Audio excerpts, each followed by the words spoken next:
Vande Bharat express को रवाना करने के पल के साक्षी बने। माननीय प्रधानमंत्री श्री नरेंद्र मोदी जी द्वारा आज वंदे भारत एक्सप्रेस भोपाल से नई दिल्ली के लिए रवाना हो रही है। मध्य प्रदेश वासियों का बरसों पुराना सपना।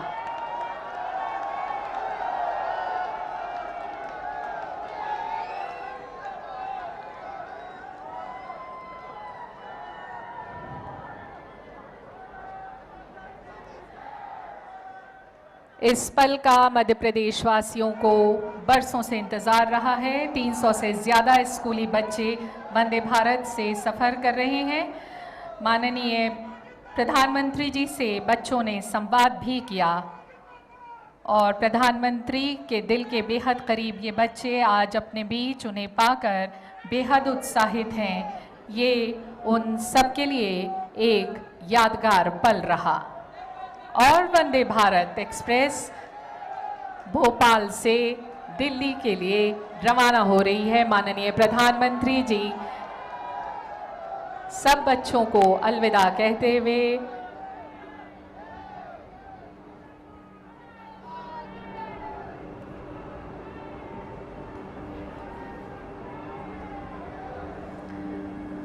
माननीय प्रधानमंत्री को अपने बीच पाकर ये बच्चे बेहद उत्साहित हैं, बहुत खुश हैं।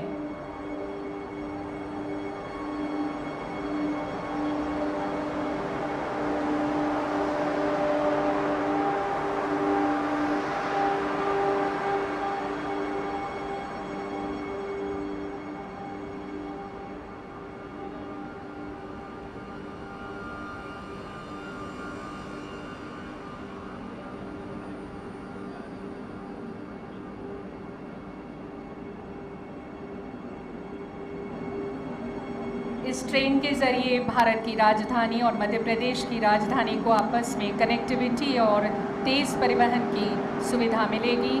माननीय प्रधानमंत्री जी का ये अद्भुत तोहफा, यादगार तोहफा मध्य प्रदेश वासियों के लिए।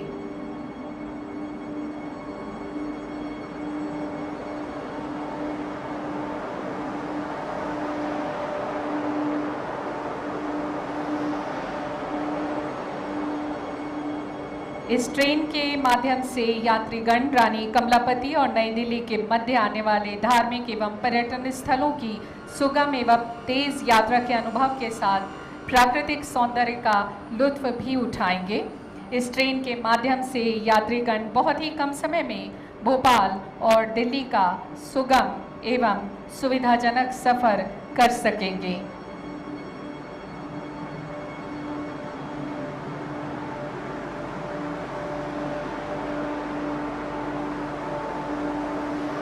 ट्रेन में बैठे सभी लोगों का अभिवादन स्वीकार करते हुए माननीय प्रधानमंत्री श्री नरेंद्र मोदी जी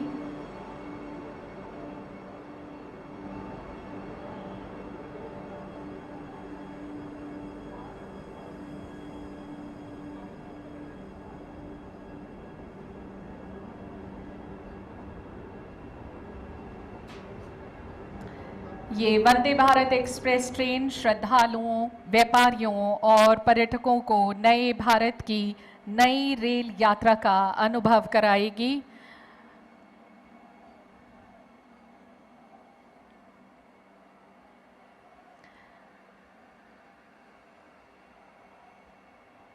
वंदे भारत ट्रेन भारत की 11वीं तथा मध्य प्रदेश की पहली वंदे भारत ट्रेन है। आज हम सब साक्षी बने हैं। माननीय प्रधानमंत्री जी द्वारा हरी झंडी दिखाकर इसे भोपाल से दिल्ली के लिए रवाना किया गया। पूरे मध्य प्रदेश वासी माननीय प्रधानमंत्री जी के आभारी हैं।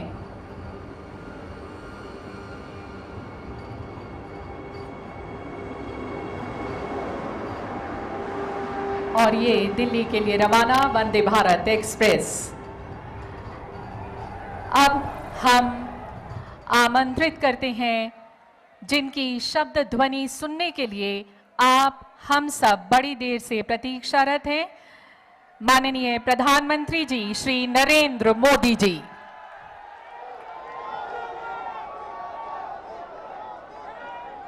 भारत माता की, भारत माता की। मध्य प्रदेश के राज्यपाल श्रीमान मंगूभाई पटेल, मुख्यमंत्री भाई शिवराज जी, रेल मंत्री अश्विनी जी, अन्य सभी महानुभाव और विशाल संख्या में आए हुए भोपाल के मेरे प्यारे भाइयों और बहनों, सबसे पहले मैं इंदौर मंदिर में रामनवमी का जो हादसा हुआ, मैं अपना दुख व्यक्त करता हूं। इस हादसे में जो लोग असमय हमें छोड़ गए, उन्हें मैं श्रद्धांजलि देता हूं। उनके परिवारों के प्रति अपनी संवेदना व्यक्त करता हूं। जो श्रद्धालु जख्मी हुए हैं, जिनका अस्पताल में इलाज जारी है, मैं उनके जल्द स्वास्थ्य की भी कामना करता हूं। साथियों, आज एमपी को अपनी पहली वंदे भारत एक्सप्रेस ट्रेन मिली है। वंदे भारत एक्सप्रेस से भोपाल और दिल्ली के बीच का सफर और तेज हो जाएगा। ये ट्रेन प्रोफेशनल्स के लिए, नौजवानों के लिए, कारोबारियों के लिए नई सुविधा लेकर के आएगी। साथियों, ये आयोजन जिस आधुनिक और भव्य रानी कमलापति स्टेशन पर हो रहा है, उसका लोकार्पण करने का सौभाग्य भी आप सबने मुझे दिया था। आज मुझे यहीं से दिल्ली के लिए भारत की आधुनिकतम वंदे भारत ट्रेन को रवाना करने का आपने अवसर दिया है। रेलवे के इतिहास में कभी बहुत कम ऐसा हुआ होगा कि एक ही स्टेशन पर इतने कम अंतराल में किसी प्रधानमंत्री का दोबारा आना हुआ हो।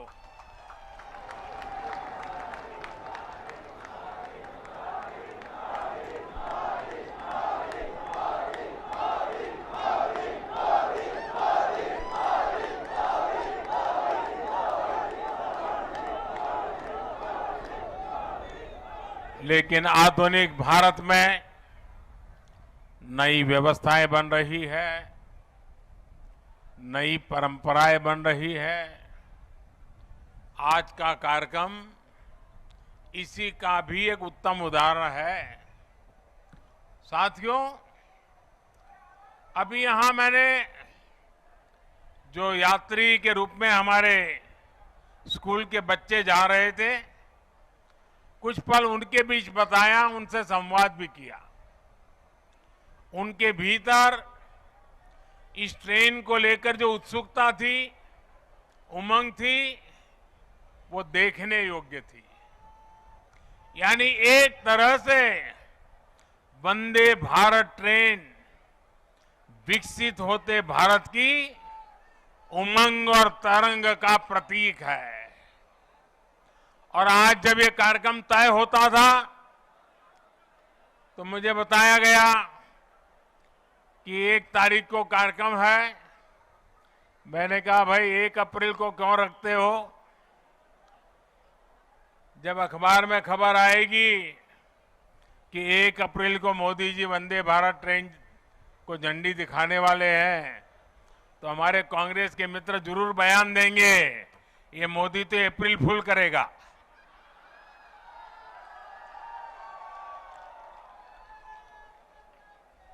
लेकिन आप देखते हैं 1 अप्रैल को ही ये ट्रेन चल पड़ी है। साथियों, ये हमारे कौशल, हमारे सामर्थ्य, हमारे आत्मविश्वास का भी प्रतीक है। और भोपाल आने वाली ये ट्रेन तो पर्यटन को सबसे ज्यादा मदद करने वाली है।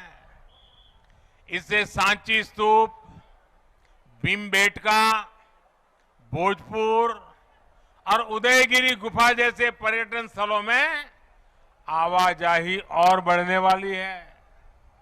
और आपको पता है कि पर्यटन बढ़ता है तो रोजगार के अनेक अवसर बढ़ने लग जाते हैं, लोगों की आय भी बढ़ती है। यानी ये वंदे भारत लोगों की आय बढ़ाने का भी माध्यम बनेगी, क्षेत्र के विकास का माध्यम भी बनेगी। साथियों, 21वीं सदी का भारत अब नई सोच, नए अप्रोच के साथ काम कर रहा है। पहले की सरकारें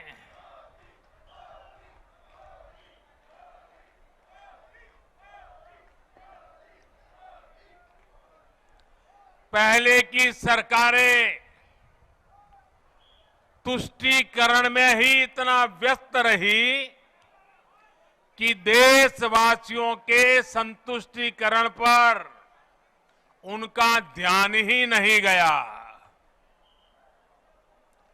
वे वोट बैंक के तुष्टीकरण में जुटे हुए थे। हम देशवासियों के संतुष्टीकरण में समर्पित है। पहले की सरकारों में एक और बात पर बड़ा जोर रहा, वो देश के एक ही परिवार को देश का प्रथम परिवार मानती रही। देश के गरीब परिवार, देश के मध्यम वर्गीय परिवार, उन्होंने अपने हाल पर ही छोड़ दिया था। इन परिवारों की आशाएं, अपेक्षाएं, उन्हें पूछने वाला ही कोई नहीं था। इसका जीता जागता उदाहरण रही है हमारी भारतीय रेल। भारतीय रेलवे दरअसल सामान्य भारतीय परिवार की सवारी है।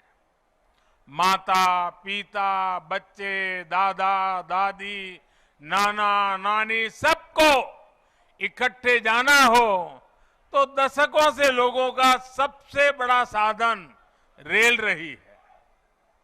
क्या सामान्य भारतीय परिवार की इस सवारी को समय के साथ आधुनिक नहीं किया जाना चाहिए था? क्या रेलवे को ऐसे ही बदहाल छोड़ देना सही था? साथियों, आजादी के बाद भारत को एक बनाया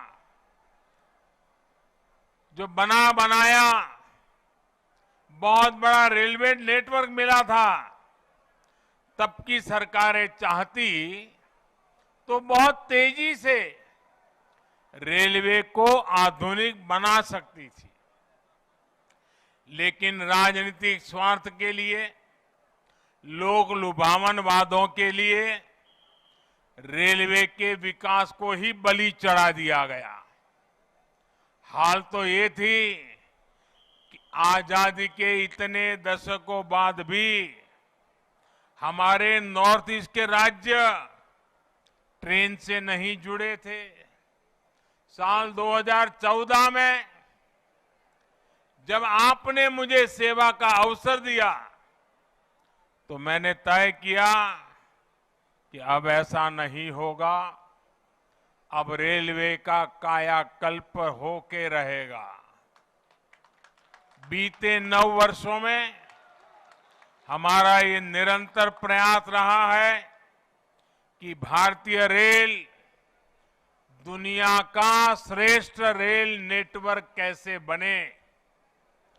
साल 2014 से पहले भारतीय रेल को लेकर क्या क्या खबरें आती थी, ये आप भली भांति जानते हैं। इतने बड़े रेल नेटवर्क में जगह जगह हजारों मानव रहित फाटक थे। वहां से अक्सर दुर्घटनाओं की खबरें आती थी। कभी कभी स्कूल के बच्चों की मौत की खबरें दिल दहला देती थी। आज ब्रॉडगेज नेटवर्क मानव रहित फाटकों से मुक्त हो चुका है। पहले ट्रेनों के दुर्घटनाग्रस्त एक्सीडेंट होने और जान माल की हानि की घटनाएं भी आए दिन आती रहती थी। आज भारतीय रेल बहुत अधिक सुरक्षित हुई है। यात्री सुरक्षा को मजबूत देने के लिए रेलवे में मेड इन इंडिया कवच प्रणाली का विस्तार किया जा रहा है। साथियों, सुरक्षा सिर्फ हादसों से ही नहीं है, बल्कि अब सफर के दौरान भी अगर किसी यात्री को शिकायत होती है तो त्वरित कार्रवाई की जाती है। इमरजेंसी की स्थिति में भी बहुत कम समय में सहायता उपलब्ध कराई जाती है। ऐसी व्यवस्था का सबसे अधिक लाभ हमारी बहनों बेटियों को हुआ है। पहले साफ सफाई की शिकायतें भी बहुत कम आती थी। रेलवे स्टेशनों पर थोड़ी देर रुकना भी सजा जैसा लगता था। ऊपर से ट्रेनें कई कई घंटे लेट चला करती थी। आज साफ सफाई भी बेहतर और ट्रेनों के लेट होने की शिकायतें भी निरंतर कम हो रही है। पहले तो स्थिति ये थी, लोगों ने शिकायत करना ही बंद कर दिया था, कोई सुनने वाला ही नहीं था। आपको याद होगा, पहले टिकटों की कालाबाजारी तो शिकायतों में सामान्य बात थी। मीडिया में आए दिन इससे जुड़े स्टिंग ऑपरेशन दिखाए जाते थे। लेकिन आज टेक्नोलॉजी का उपयोग कर हमने ऐसी अनेक समस्याओं का समाधान किया है। साथियों, आज भारतीय रेलवे देश के छोटे शिल्पकारों और कारीगरों के उत्पादों को देश के हर कोने तक पहुंचाना का भी बड़ा माध्यम बन रही है। वन स्टेशन वन प्रोडक्ट, इस योजना के तहत जिस क्षेत्र में वो स्टेशन है, वहां के प्रसिद्ध कपड़े, कलाकृतियां, पेंटिंग, हस्तशिल्प, बर्तन आदि यात्री स्टेशन पर ही खरीद सकते हैं। इसके भी देश में करीब करीब 600 आउटलेट बनाए जा चुके हैं। मुझे खुशी है कि बहुत ही कम समय में इनसे 1 लाख से ज्यादा यात्री खरीदारी कर चुके हैं। साथियों, आज भारतीय रेल देश के सामान्य परिवारों के लिए सुविधा का पर्याय बन रही है। आज देश में अनेकों रेलवे स्टेशनों का आधुनिकीकरण किया जा रहा है। आज देश के 6000 स्टेशनों पर वाईफाई की सुविधा दी जा रही है। देश के 900 से ज्यादा प्रमुख रेलवे स्टेशनों पर सीसीटीवी लगाने का काम पूरा हो चुका है। हमारी ये वंदे भारत एक्सप्रेस तो पूरे देश में हमारी युवा पीढ़ी में सुपर हिट हो चुकी है। साल भर इन ट्रेनों की सीटें फूल जा रही हैं। देश के हर कोने से वंदे भारत चलाने की मांग की जा रही है। पहले सांसदों की चिट्ठियां आती थी, तो चिट्ठी क्या आती थी? सांसद लिखते थे, फलानी ट्रेन ये स्टेशन पर रोकने की व्यवस्था हो, अभी 2 स्टेशन पर रुकती है, 3 पर रोकने की व्यवस्था हो, यहां रोकी जाए वहां रोकी जाए, यही आता था। आज मुझे गर्व है, मुझे संतोष है जब सांसद चिट्ठी लिखते हैं और मांग करते हैं कि हमारे यहां भी वंदे भारत जल्दी से जल्दी चालू हो। साथियों, रेलवे यात्रियों की सुविधाएं बढ़ाने का ये अभियान लगातार बहुत तेज गति से चल रहा है। इस साल के बजट में भी रेलवे को रिकॉर्ड धनराशि दी गई है। एक समय था जब रेलवे के विकास की बात होते ही घाटे की बात की जाती थी, लेकिन अगर विकास की इच्छा शक्ति हो, नीयत साफ हो और निष्ठा पक्की हो तो नए रास्ते भी निकल ही आते हैं। बीते 9 वर्षों में हमने रेलवे के बजट को लगातार बढ़ाया है। मध्य प्रदेश के लिए भी इस बार 13,000 करोड़ रुपए से अधिक का रेलवे बजट आवंटित किया गया है, जबकि 2014 से पहले मध्य प्रदेश के लिए हर वर्ष औसतन 600 करोड़ रुपया, आप बताइए 600 करोड़ रुपए रेलवे बजट था। कहां 600 और कहां आज 13,000 करोड़। साथियों, आज रेलवे में कैसे आधुनिकीकरण हो रहा है, इसका एक उदाहरण इलेक्ट्रिफिकेशन का काम भी है। आज आप आए दिन सुन रहे हैं कि देश के किसी न किसी हिस्से में रेलवे नेटवर्क का 100% बिजलीकरण हो चुका है।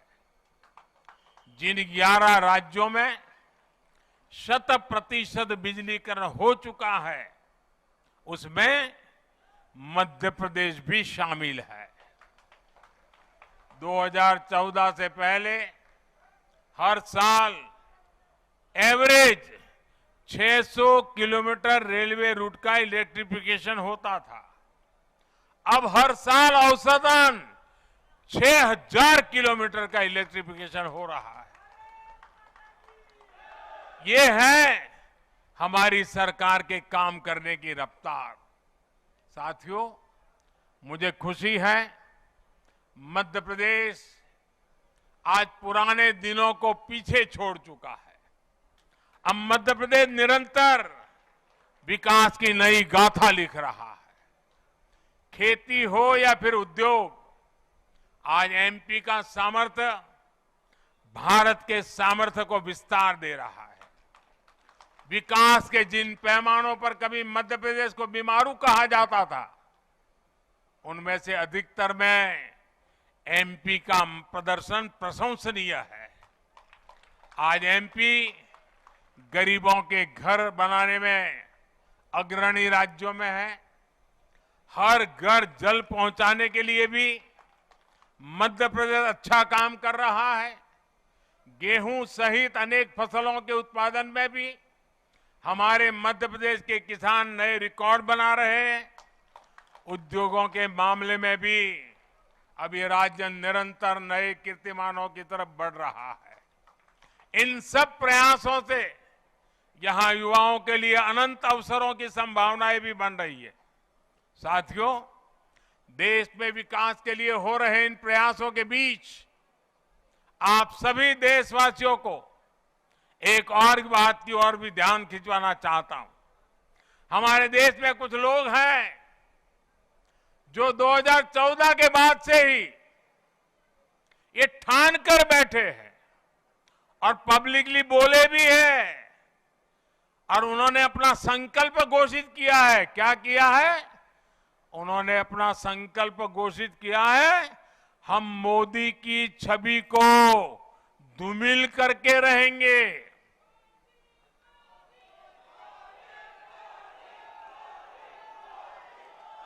इसके लिए इन लोगों ने भांति भांति के लोगों को सुपारी दे रखी है और खुद भी मोर्चा संभाले हुए हैं। इन लोगों का साथ देने के लिए कुछ लोग देश के भीतर है और कुछ देश के बाहर भी बैठकर अपना काम कर रहे हैं। ये लोग लगातार कोशिश करते रहे हैं कि किसी तरह मोदी की इमेज को धूमिल कर दें, लेकिन आज भारत के गरीब, भारत का मध्यम वर्ग, भारत के आदिवासी, भारत के दलित, पिछड़े, हर भारतीय आज मोदी का सुरक्षा कवच बना हुआ है। और इसीलिए ये लोग बौखला गए हैं। ये लोग नए नए पैंतरे अपना रहे हैं। 2014 में उन्होंने मोदी की इमेज, मोदी की छबिल धूमिल करने का संकल्प लिया। अब इन लोगों ने संकल्प ले लिया है, मोदी तेरी कब्र खुदेगी। इनकी साजिशों के बीच आपको, हर देशवासी को देश के विकास पर ध्यान देना है, राष्ट्र निर्माण पर ध्यान देना है। हमें विकसित भारत में मध्य प्रदेश की भूमिका को और बढ़ाना है। ये नई वंदे भारत एक्सप्रेस इसी संकल्प का ही एक हिस्सा है। एक बार फिर मध्य प्रदेश के सभी नागरिक भाइयों बहनों को, भोपाल के नागरिक भाई बहनों को इस आधुनिक ट्रेन के लिए बहुत बहुत बधाई। हम सभी का सफर मंगलमय हो, यही शुभकामना के साथ बहुत बहुत धन्यवाद।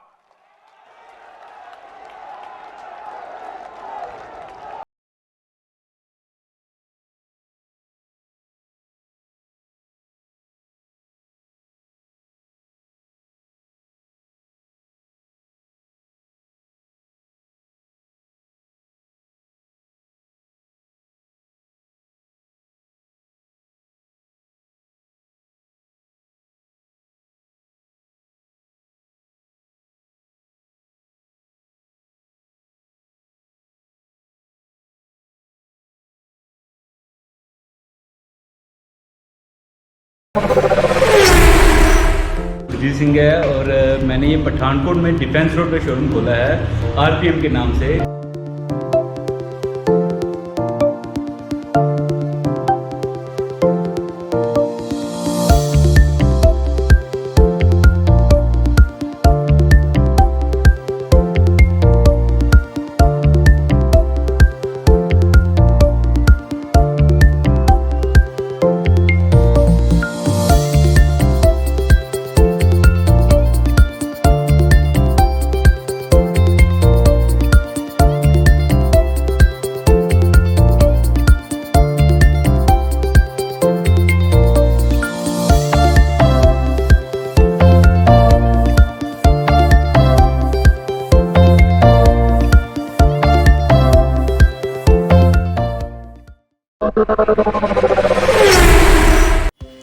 We at St. Thomas Senior Secondary School offer supportive and inspirational environment for young inquiring minds to learn and grow with us.